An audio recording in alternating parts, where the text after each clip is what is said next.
喺68、69年可以揾到形形色色嘅娛樂雜誌，仲有一啲專門報導娛樂新聞嘅報紙，好似《新登日報》、《娛樂新聞報》，價錢只係娛樂雜誌嘅1/10，每份售價1毫子。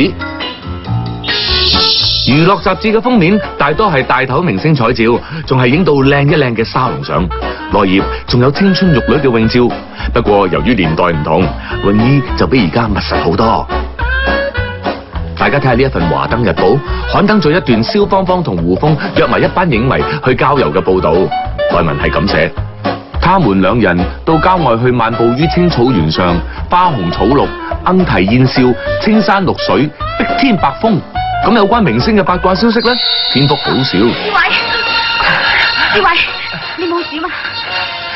呂奇就係出席偷心拆開鏡記招當日喺寓所門外俾狂徒以酸性液體淋傷手腳。呢個驚人秘聞，雜誌只係以短短4行文字交代。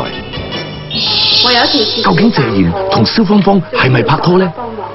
謝賢當年喺專為影友而設嘅影星信箱咁樣回答：佢同我係好朋友，係保持來往，佢關心我，我關心佢。影星嘅私生活相都有刊載，好似喺68年嘅香港電視就以當時仲係蓮花樂隊嘅成員許冠傑嘅家庭照做封面。相中除咗見到年輕嘅許冠文之外，仲發現阿 Sam 同佢媽媽嘅樣貌簡直好似餅印一樣。喺嗰個年代，出色嘅演藝者都會得到大眾嘅崇拜同埋尊重。嚟到依家，雜誌嘅報導往往只識得揭露影星嘅私隱，刊登女星嘅走光照。雜誌越登負面消息，銷路越好。惡性循環，究竟係編輯不負責任，定係讀者有問題？喺68、69年買一本娛樂雜誌只要1蚊幾毫，至於買一隻黑膠唱片就大約要8蚊。當年又流行啲咩歌曲呢？夜君眠，什麼紅燒風啊似羅蓮，令啊波金風你演練。呢首後嚟俾達明一派改編嘅《明星之歌》，就係由鄭君綿所主唱，有東方貓王之稱嘅鄭君綿，歌曲走鬼馬嘻哈、通俗詼諧嘅路線。拎冧啊綠，長衫綠，刀腳七得仲有一隻大頭鹿。60年代嘅粵語歌，好多都係嚟自電影嘅主題曲或者係插曲，以改編自歐西流行曲居多。重新附上廣東歌詞，可惜好多時唔啱音，好似呢一首改編自 Cliff Richard 嘅 Summer Holiday， 由蕭芳芳所唱嘅電影插曲，同樣有呢個情況。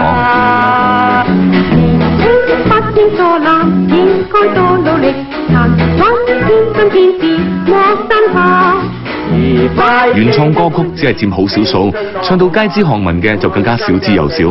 不過呢首例外。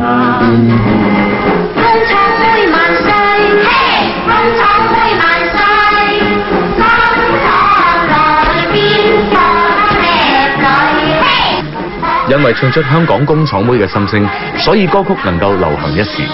不過60年代尾、70年代初嘅香港樂壇，其實係俾一類型嘅歌曲所霸佔。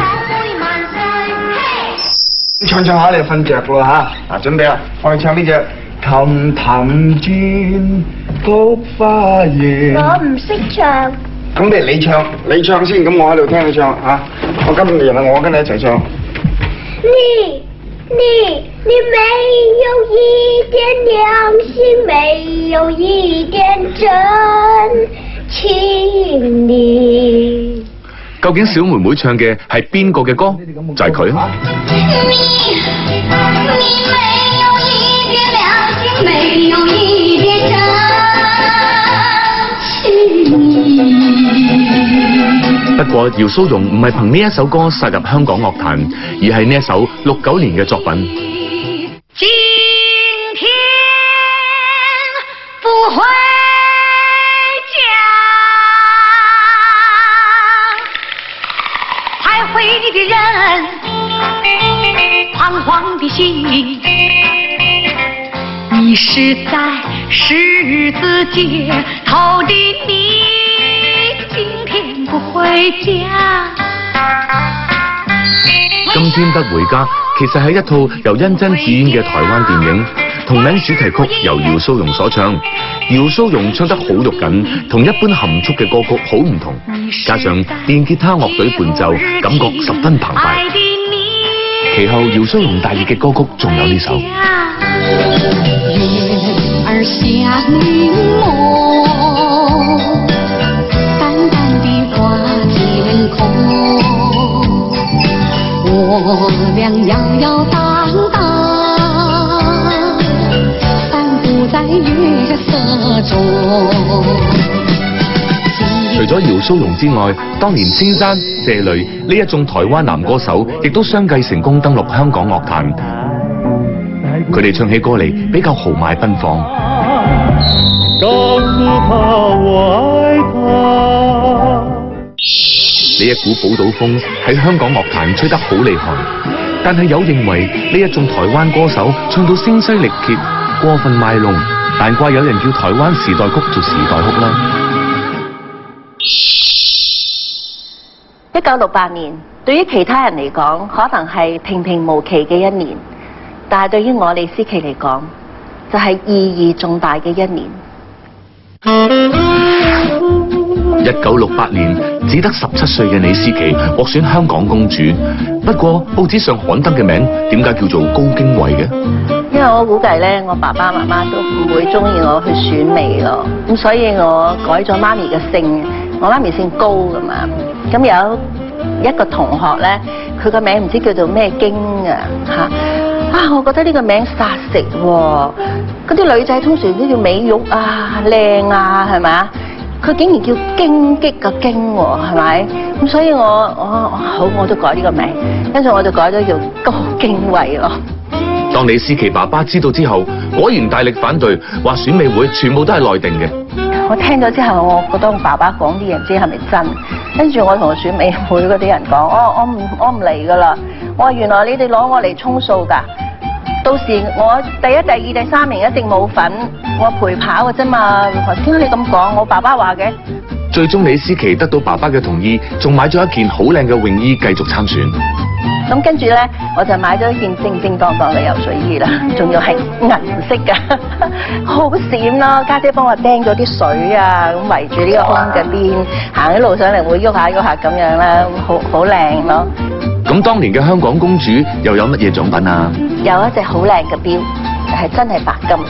除此之外咧，個後冠我諗好多人好有興趣啦，因為上面有咁多鑽石，我哋嗰啲成日全部假嘅。咁我喺屋企都玩咗幾年啦。女仔好多時中意喺屋企亂咁梳髮型，梳完之後戴下咁然後收翻埋佢，後尾佢都開始變色啊，咁啊抌咗咯。李思琪當選香港公主之後，隨即加盟無線電視，多年嚟演出過無數劇集，受廣大觀眾喜愛，成為一位出色嘅藝人。假如1968年我冇參選成為香港公主咧，我估計我可能會去咗英國學做護士。思琪姐李思琪為咗堅持參選，不斷努力克服困難。但係反觀68、69呢2年，香港並冇任何鴻圖大計，只係舉辦一啲娛樂活動，令市民忘記煩惱。67暴動之後，港人需要療傷，傷口醫好先可以做足準備，迎接機遇處處嘅70年代。教育電視推出，小朋友個個爭住睇電視。西片、國語片點樣合力將粵語片謀殺？下星期由1967開始，見證70、71年嘅香港社會。